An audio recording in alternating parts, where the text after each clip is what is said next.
एक बार महाराज सरसैया घाट कानपुर में आए हुए थे। वे श्री भगवती सेवक बाजपेयी और अन्य भक्तों को लेकर श्री संतोष कुमार चौधरी आए।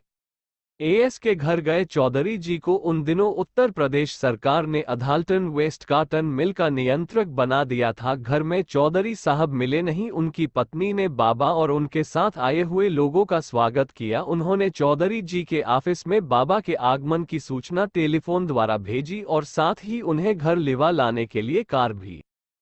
श्री ट्यूनिस वेस्ट उस मिल के मालिक थे और चौधरी साहब उस समय उनसे मिल के संबंध में गंभीर वार्ता कर रहे थे। फोन पाते ही उन्होंने तुरंत वार्ता स्थगित कर दी और वे घर जाने को उद्यत हो गए। वेस्ट साहब को उनका यह आचरण बुरा मालूम दिया और उन्होंने कारण पूछा। अपने घर में गुरु के आगमन की बात बताते हुए चौधरी साहब ने उनसे भी साथ चलने को कहा। यद्यपि वेस्ट साहब को इसमें कुछ भी रुचि न थी, पर वे कुछ न कहकर उनके साथ चले आए।